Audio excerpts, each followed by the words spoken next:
Ooh, I feel evil.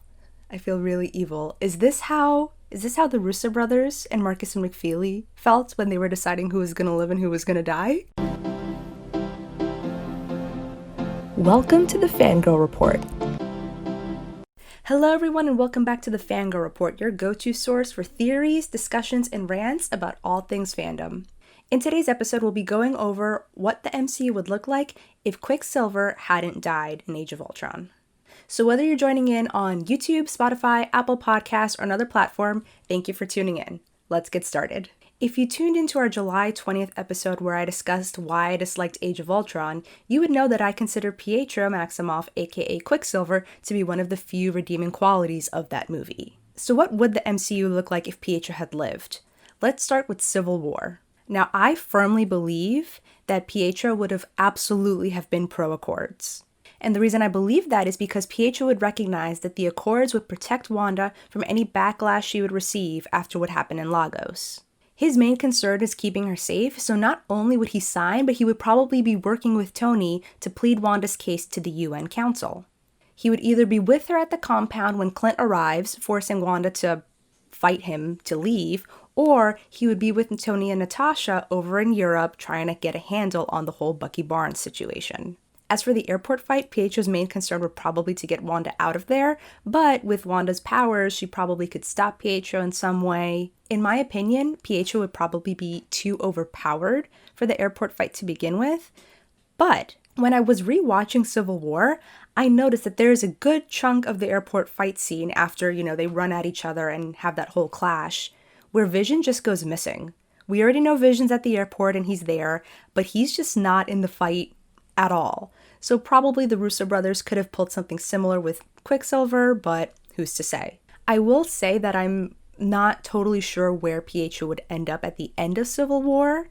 He could either be at the compound like Vision and have a way to be keeping in touch with Wanda, just like how Vision does in Infinity War, or like Natasha, he could flip sides. Maybe he's with Steve when he's helping break everybody out of the raft. But I think either one of those options makes sense.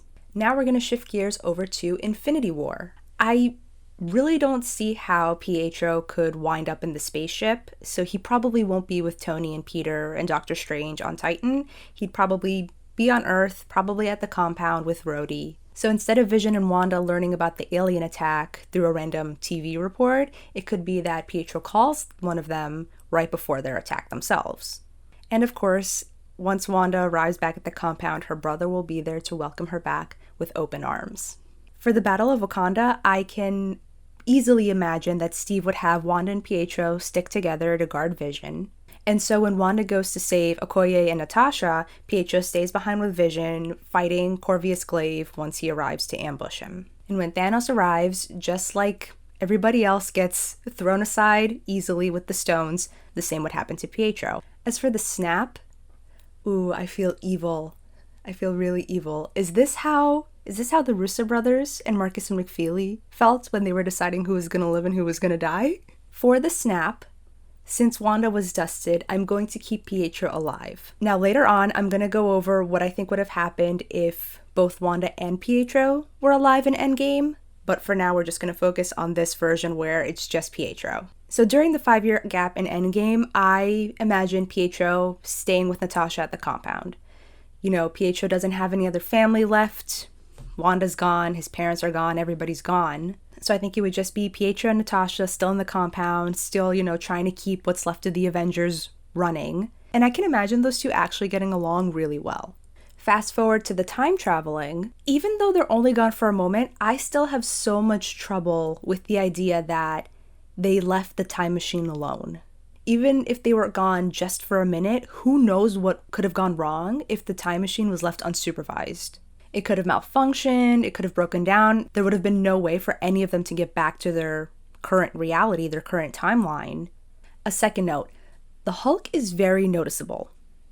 2 Hulks, I don't understand what the thought process to that was, how they thought nobody would have noticed that there were 2 Hulks going on in the Battle of New York. So, in my version, Bruce stays behind to monitor the time machine, and Pietro goes in his place to 2012. So he would run, real quick over to Greenwich Village and meet the Ancient One to get the time stone. Basically a very similar situation as to what happened with Bruce, but with Pietro instead. Then he would super speed his way back to the alley where the rest of the group is meeting as they're discussing what to do to get the Tesseract. Maybe since the time stone is there in that scene and could be part of the conversation, somebody suggests that they use it to go back in time. The idea gets shot down as being too risky for whatever reason. So Tony and Steve go back to the SHIELD base in New Jersey, whereas Scott and Pietro are left to go back to 2023, hoping that Steve and Tony will also return. So back in 2023, after Bruce snaps and Thanos basically blows up the whole compound, I like the idea of Steve, Tony, and Thor facing Thanos alone in the beginning. So I'm going to put Pietro trapped in the debris with Bruce, Rocket, and Rhodey. Now, let's talk about what would have happened if Wanda didn't dust and she was also alive in Endgame. So instead of Pietro going to 2012, Pietro and Wanda would take Clint and Natasha's place at Vormir. Oh yes, I'm going there. Now, I'm not going to lie, it's hard to determine who would end up jumping, who would end up taking the fall. Pietro's much faster than Wanda, but Wanda could also use her powers to either catch him mid-air or to hold him back, to trap him in an illusion in his mind so that he's distracted while she runs and jumps. Pietro could even go as far as just running Wanda far away from the cliff and then running back and jumping. Who knows? In the end, though, Pietro, in my mind, would be the one to jump, leaving Wanda to be the one to collect the Soul Stone.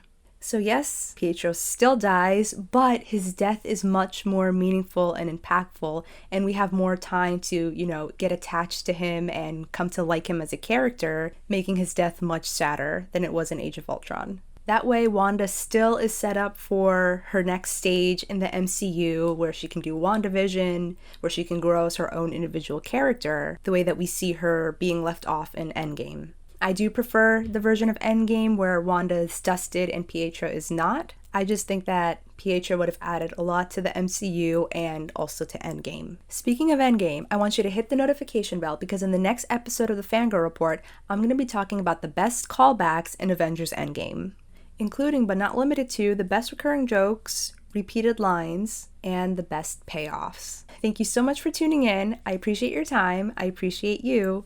Bye, guys.